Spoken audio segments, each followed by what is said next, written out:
उन्हें उनको भड़काया और उनके द्वारा नगर निगम के जो कर्मचारी उनके ऊपर, पुलिस के जो कर्मचारी उनके ऊपर और जितना भी वहाँ पे बाकी सरकारी स्टाफ था उनके ऊपर पहले पथराव किया, आगजनी की, सरकारी संपत्ति में इनके द्वारा आग लगाई गई और कुछ उपद्रवियों के द्वारा बाद में जाकर थाने के ऊपर पथराव किया गया, वहाँ आगजनी की गई और सरकारी कर्मचारियों के ऊपर अवैध असलाहों से उन्होंने फायरिंग दी।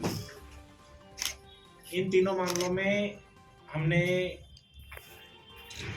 जिन्होंने मुखानी थाने की जो गाड़ी जलाने वाले घटनाक्रम में अपनी तरफ से क्राइम में प्रतिभाग किया है, इसमें 2 लोग मोहम्मद फुरकान और सालिम, इन 2 लोगों को गिरफ्तार किया गया है। आज अब्दुल मलिक को मिला के टोटल 3 लोगों की गिरफ्तारी हुई है। अब तक इस सारे प्रकरण में 81 लोगों की गिरफ्तारियां हो चुकी। आज अब्दुल मलिक की गिरफ्तारी जो की गई है उसके लिए मेरे स्तर से 2500 रुपये का, DIG कुमाऊं परिक्षेत्र की तरफ से 5000 रुपये का और पुलिस महानिदेशक महोदय की तरफ से जो गिरफ्तारी टीम है उस गिरफ्तारी टीम को 20,000 रुपये का इनाम दिया गया है। इस गिरफ्तारी टीम में 4 लोग शामिल हैं। अनीश अहमद जो SOG के हमारे प्रभारी हैं, गौरव जोशी कोतवाली लालकुआ में सब इंस्पेक्टर हैं, हेड कांस्टेबल ललित कुमार और कांस्टेबल चंदन नेगी, ये 4 लोगों की टीम जो है उनको बड़ी सफलता मिली और इन्होंने अब्दुल मलिक को दिल्ली से गिरफ्तार किया। में जहाँ से इसको गिरफ्तार किया गया विवेचना में हम लोग उसको कर रहे हैं, तो उसको कोर्ट में प्रस्तुत करेंगे कि इसके एक्चुअल में दिल्ली में एग्जैक्ट लोकेशन जहाँ से सर तीनों को एक ही जगह से गिरफ्तार किया गया तो नहीं, देखिए 2 जो अभियुक्त हैं ये दोनों अलग मामले में अभियुक्त हैं। ये अभियुक्त इसी क्षेत्र से गिरफ्तार हैं। सिर्फ अब्दुल मलिक की जो गिरफ्तारी वो दिल्ली से की गई। अब्दुल मलिक जो है उसको हमारी कस्टडी में है, जल्दी उसको कोर्ट में पेश करना।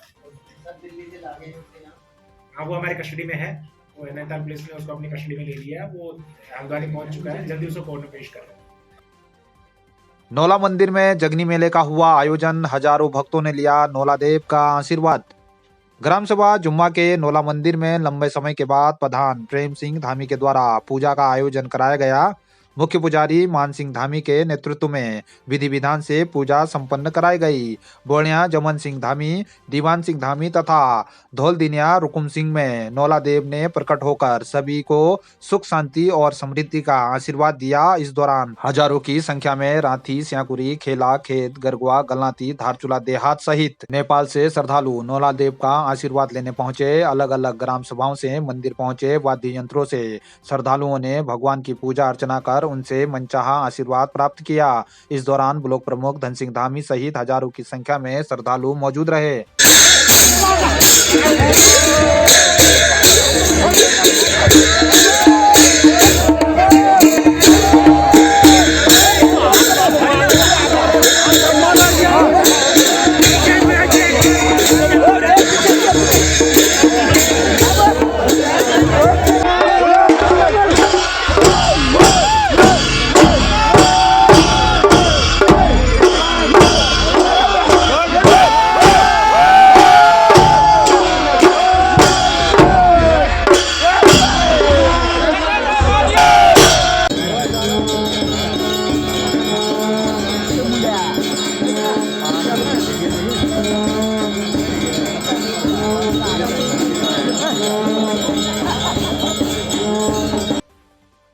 ब्लॉक सभागार में लाभार्थी संपर्क अभियान के लिए बीजेपी की कार्यशाला हुई आयोजित। जिला अध्यक्ष गिरीश जोशी रहे मौजूद। आज विकासखंड सभागार धारचूला में 3 मंडलों के कार्यकर्ताओं के लिए लाभार्थी संपर्क अभियान की कार्यशाला का आयोजन मंडल अध्यक्ष हरीश धामी, महेश गर्ब्याल, प्रमोद एरी के नेतृत्व में संपन्न हुई। मुख्य अतिथि जिला अध्यक्ष गिरीश जोशी कार्यशाला में मौजूद रहे।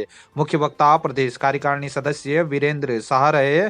वक्ताओं ने सभी लाभार्थी संपर्क प्रमुखों को केंद्र सरकार एवं राज्य सरकार की योजनाओं को जन जन तक पहुंचाने के लिए 1 से 3 मार्च तक बूथ स्तर पर लाभार्थियों से संपर्क कर प्रधानमंत्री नरेंद्र मोदी के संदेश को जनता तक पहुंचाकर बूथ मजबूत करने का आह्वान किया। इस दौरान विस्तारक राजेंद्र जोशी, अशोक नब्याल, कनिष्ठ प्रमुख भोपाल बहादुर सहित दर्जनों कार्यकर्ता मौजूद रहे। 1 मार्च से 3 मार्च तक जिले के 611 बूथों में भारतीय जनता पार्टी केंद्रीय नेतृत्व द्वारा एक लाभार्थी संपर्क अभियान चल रहा है। प्रत्येक बूथ में जो नरेंद्र मोदी जी की सरकार की लोक कल्याणकारी योजनाओं से जिन जिन लोगों को लाभ मिला है उनकी सूची हमें उपलब्ध हुई है। और नरेंद्र मोदी जी, जब हम लाभार्थी संपर्क में जाएंगे तो प्रधानमंत्री जी का संदेश उनको देंगे। एक पत्र पार्टी के माध्यम से हमारे पास पहुंचा है और साथ ही बताएंगे कि नरेंद्र मोदी जी ने आपको प्रणाम कर रखा है और 2024 के लिए आशीर्वाद मांगा है। इसी को लेकर आज धारचूला विधानसभा के 3 मंडलों की लाभार्थी की बैठक यहाँ पर आयोजित की गई।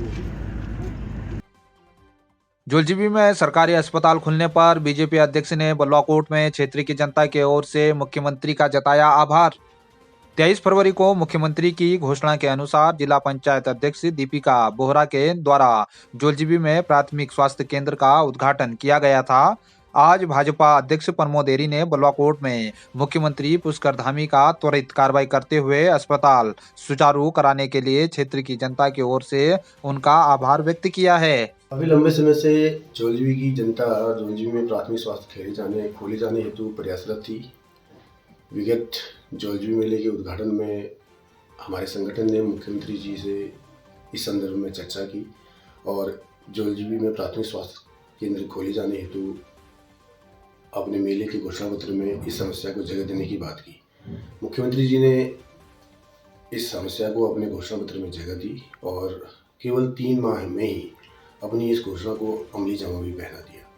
कल 23 फरवरी 2024 को माननीय जिला पंचायत अध्यक्ष दीपिका बोहरा द्वारा इस प्राथमिक स्वास्थ्य केंद्र जोलजीबी का विधिवत उद्घाटन भी कर दिया गया है और मुख्यमंत्री जी की इस तत्परित कार्रवाई हेतु समस्त जोलजीबी मंडल की जनता उनका आभार व्यक्त करती है। यूं ही नहीं, उन्हें धाकर धामी कहा जाता है। संपूर्ण जोलजीबी मंडल की ओर से मुख्यमंत्री जी का विशेष आभार। गुंजी के ग्रामीणों ने पर्यटन विभाग व प्रशासन के अधिकारियों के साथ तहसील मुख्यालय में की बैठक। तहसील मुख्यालय में ग्रामीणों ने उपजिलाधिकारी मंजीत सिंह की अगुवाई में पर्यटन विभाग के अधिकारियों व व्यास वैली के ग्रामीणों के साथ बैठक की, जिसमें ग्रामीणों ने गुंजी मनेला में बनाए जा रहे शिवधाम को लेकर नाराजगी व्यक्त की। ग्रामीणों ने कहा कि प्रोजेक्ट को तैयार करने के दौरान पर्यटन विभाग के अधिकारियों द्वारा ग्रामीणों को सूचना नहीं दी गई। अब पर्यटन विभाग के द्वारा गुंजी में 20 हेक्टेयर भूमि पर शिवधाम बनाने की बात की जा रही है, जिसको लेकर बैठक में व्यास वैली के ग्रामीण संतुष्ट नजर नहीं आए। एसडीएम साहब के मध्यस्थता में केएमबीएन के अधिकारी और ग्राम सभा गुंजी प्लस ब्यास जनजाति संघर्ष समिति के बीच में एक आज मीटिंग आउट की गई थी, जिसका मुख्य उद्देश्य पर्यटन विभाग के द्वारा जो 20 एकड़ गुंजी मनेला में एक्विजिशन का जो मुद्दा है उसके संबंध में आज बातचीत हुई, क्योंकि जो केएमबीएन और भारत सरकार का जो प्रोजेक्ट है स्वदेश दर्शन 2.0 उसमें गुंजी की लगभग मनेला की लगभग 20 एकड़ फर्स्ट फेज़ में 20 एकड़ ज़मीन जा रही है, उसको एक्वायर करना चाह रही है, जिसमें हमारा प्लेग्राउंड जो गुंजी में जो हमारा जो क्रीड़ा स्थल है वो भी उन्होंने उसको भी प्रस्तावित किया है और उसके साथ साथ जो हमारा पारंपरिक घुड़दौड़ मैदान है उसको भी उन्होंने प्रस्तावित करके उसके उन्होंने ब्लूप्रिंट तैयार किया है। और हमारा ये कहना है कि जो शिवधाम के नाम पर जो प्रोजेक्ट अभी जो बना रहे हैं उसमें 20 एकड़ अगर ज़मीन चला जाएगा तो ग्राम सभा के पास बचेगी क्या। और दूसरा चीज़ ये है कि जो ये प्रोजेक्ट ये पर्यटन को बढ़ावा देने के लिए, पर्यटक लोगों के लिए सुविधा देने के लिए जो ये चीज़ें ये जो विकास का काम कर रहे हैं इसमें ग्राम सभा और स्थानीय लोगों का कोई फ़ायदा नहीं है, बस कि नुकसान है। और दूसरी चीज़ क्या है कि हमारा मेन मुद्दा क्या था कि जो जब इन्होंने ये जो प्रोजेक्ट जब तैयार कर रहे थे, ब्लूप्रिंट तैयार कर रहे थे, तो इनके जो गाइडलाइन में लिखा हुआ है स्वदेश दर्शन 2.0 में कि लोकल स्टेक होल्डर्स के साथ बैठना है आपको, उनके साथ मीटिंग करके उनके साथ सलाह मशवरा करके ही एक सस्टेनेबल रिस्पॉन्सिबल टूरिज़्म की ओर जो टिकाऊ और एक जिम्मेदारी वाली जो पर्यटन उसको बढ़ावा देना है, लेकिन इसमें कोई काम नहीं हो रहा है। इकोलॉजी इकोसिस्टम को भी बचाते हुए उसमें ऑथेंटिक रूप से इसको बनाना है।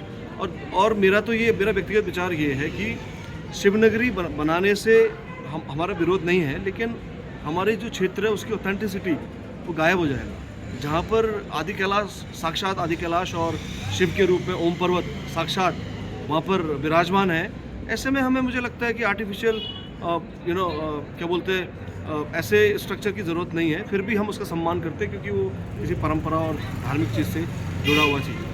गाँव वालों का कोई भी ऐसा नुकसान नहीं चाहेंगे कि जिससे गाँव वालों को वहाँ पर हित हो, गलत हो। हमारा मेन एम है कि वहाँ पर पर्यटन को बढ़ावा दिया जाएगा, स्थानीय लोगों को भी उसमें सहयोग लिया जाएगा और वर्तमान में जो भी हम वहाँ पर स्थानीय सुविधाएँ विकसित कर रहे हैं उसके अनुसार जो है स्थानीय लोगों को भी उसको जो है वहाँ पर उसका लाभ मिलेगा।